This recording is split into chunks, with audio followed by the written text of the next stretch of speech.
ekspresi kesalnya, Mawar jawab, itu loh ada yang gangguin aku. Tau gak kalian? Ada perempuan matanya besar. Dia nengokin aku pas depan muka. Mending kalau cantik ini apa mukanya hancur. Hai, wassalamualaikum warahmatullahi wabarakatuh. Terima kasih sudah klik video ini. Oke, Wak, gimana kabar kalian malam ini? Semoga kalian semua sehat-sehat selalu ya. Dan untuk menemani malam Jumat kalian, seperti biasa aku datang kembali dengan membawakan satu kisah horor Wak part 208. Buat kalian yang gak mau ketinggalan kisah horor lainnya, Wak bisa cus pergi aja ke playlist, cari KHW gitu. Ada part 1 sampai part sekarang. Insya Allah aku update terus ya. Nah, di KHW part 208 ini, Wak, aku akan bercerita tentang pengalaman horor yang dialami Wawa selama dia magang. Mulai dari gangguan di kos yang dia tempati, gangguan di tempat magang, sampai pada saat mereka pindah kos pun gangguannya masih ada. Jadi macam ditempel kali sama hantunya. Penasaran sama kisah selengkapnya? Jadi tanpa berlama-lama kita langsung masuk aja ke ceritanya ya. Check it out.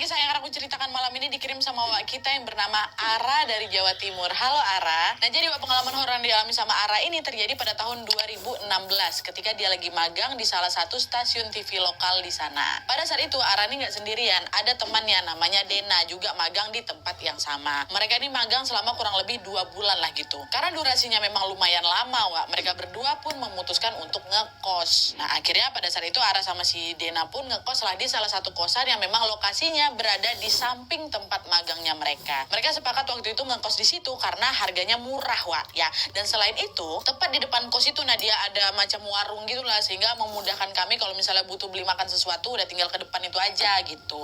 Tapi Wak, meskipun memang sudah sepakat nih untuk ngekos di sana, sebenarnya pada saat pertama kali survei ke kos itu, mereka tuh belum sempat melihat langsung ke dalam kondisi kamarnya yang akan mereka tempati itu. Ara sama Dena ini baru tahu bagaimana kondisi kamar mereka tepat di hari ketika mereka pindahan. Jadi waktu survei, oh ada kamar kosong, ada, oke, besok kami pindah ke sana. Nggak ditengok kamar itu dulu. Nah, di hari mereka pindah itulah baru mereka terkejut waktu nengok kamar yang akan mereka tempati ini ternyata berada di bagian paling ujung belakang kos-kosan itu, dekat gudang kosong. Lokasi kamarnya Wak terpisah dari kamar-kamar lain gitu loh. Tahu itu Ara sama Dina ya jadi nggak nyaman lah dengan kamar kos kayak gitu kan. Tapi ya gara-gara mereka udah nggak ada waktu lagi buat mencari kosan lain, ya mau nggak mau mereka terpaksa lah tetap tinggal di sana. Mungkin karena udah mendadak kali lah kan, nggak sempat nengok kamar ya, setel yakin aja mereka tuh itulah imbasnya. Ya udahlah Wak, toh cuman ngekos 2 bulan, kita betah-betahin aja lah di sini ya, kata si Ara ke si Dena. Iyalah Wak, udah kan kita berdua katanya. Dah tuh. Nah, keesokan harinya magang mereka pun dimulai, Wak.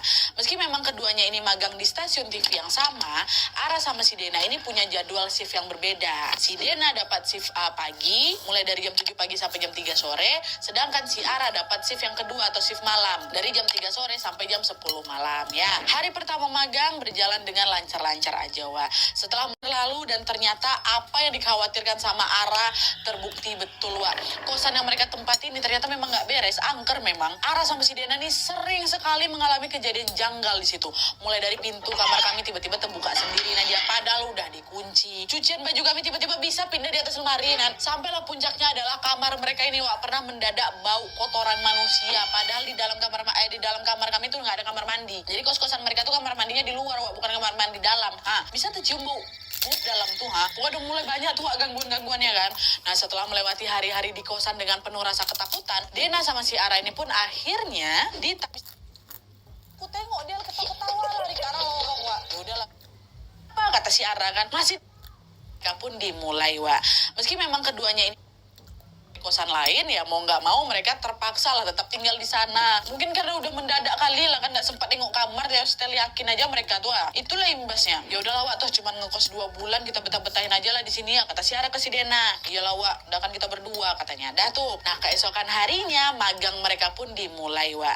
Meski memang keduanya ini magang di stasiun TV yang sama, Ara sama si Dena ini punya jadwal shift yang berbeda. Si Dena dapat shift pagi, mulai dari jam 7 pagi sampai jam 3 sore, sedangkan si Ara dapat apa?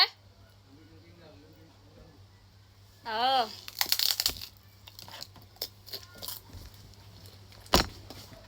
shift malam dari jam 3 sore sampai jam 10 malam ya. Hari pertama magang berjalan dengan lancar-lancar aja, Wak. Setelah menyelesaikan tugasnya di shift 1, Dena akan shift pagi. Dena pun segera kembali ke kos dan bergantian sama si Ara yang berangkat ke studio untuk melanjutkan atau bertugas di shift kedua. Nah, pada saat si Ara yang shift kedua ini lagi bertugas, Wak, sekitar jam 7 malam Dena nih tiba-tiba datang ke studio, ngos-ngosan dia, Wak. Ngapa kok ngos-ngosan nih, ada apa? Kata si Ara kan. Masih dengan nafas yang naik turun, si Dena bilang, "Wak, aku lari dari kosan ke sini, aku takut di kos," katanya. "Takut kenapa? Emang ada apa?" "Tadi kan waktu aku lagi sholat di kos kan, tiba-tiba dia ngetok pintu kamar. Aku selesaikan dulu sholatku, masih juga ngetok pintu. Aku buka lah. Nah pas aku buka pintu ternyata ada anak kecil cowok, Wak. Ya udah aku biarin aja, aku pikirnya cuma iseng-iseng aja. Pas pintu aku tutup balik, tiba-tiba digebraknya pintu tuh. Tuh apa yang kau takut kan? Biasalah anak-anak itu, mungkin tuh anak ibu kos juga." Itu dia, Wak. Tadinya pun aku mikir, oh ini anak ibu kos ini lagi iseng gitu kan, mungkin ada anak-anak baru di sini. Waktu dia gebrak, aku buka lagi pintu, aku tengok dia ketawa-ketawa lari ke arah lorong, Wak. Ya udahlah biarin aja lah, paling dia mau main-main di situ. Ara, tolong kau dengar dikit aku ya. Aku baru sadar, Wak, ternyata anak ibu kos tuh semua perempuan, nggak ada cowok dong. Atau anak cowok tadi itu siapa? Makanya aku lari, nah enak perasaan aku nggak mau sendirian di kos, kata si Dena. Ucapan itu pun membuat si Ara terdiam, Wak. Iya kok. Dalam hati dia mulai was-was nih, Wak, apa mungkin kosan yang mereka tempati itu angker ya kan? Secara mereka kan cuma asal-asal ambil aja, Wak, kosan tuh. Tapi udahlah, dia coba positive thinking tuh di hari pertama kan. Adalah tuh. Hari demi hari pun berlalu dan ternyata apa yang dikhawatirkan sama Ara terbukti betul, Wak. Kosan yang mereka tempati ini ternyata memang nggak beres, angker memang. Ara sama si Dena nih sering sekali mengalami kejadian janggal di situ. Mulai dari pintu kamar kami tiba-tiba terbuka sendiri aja, padahal udah dikunci. Cucian baju kami tiba-tiba bisa pindah di atas lemari. Sampailah puncaknya adalah kamar mereka ini, Wak, pernah mendadak bau kotoran manusia. Padahal di dalam kamar kami tuh nggak ada kamar mandi. Jadi kos-kosan mereka tuh kamar mandinya di luar, Wak, bukan kamar mandi dalam. Bisa tercium bau pup dalam tuh, Waduh, mulai banyak tuh, Wak, gangguan-gangguannya kan. Nah, setelah melewati hari-hari di kosan dengan penuh rasa ketakutan, Dena sama si Ara ini pun akhirnya ditawarin sama kon-konnya untuk tidur di studio aja. Kebetulan waktu itu studio mereka ini juga ramai, Wak. Adalah memang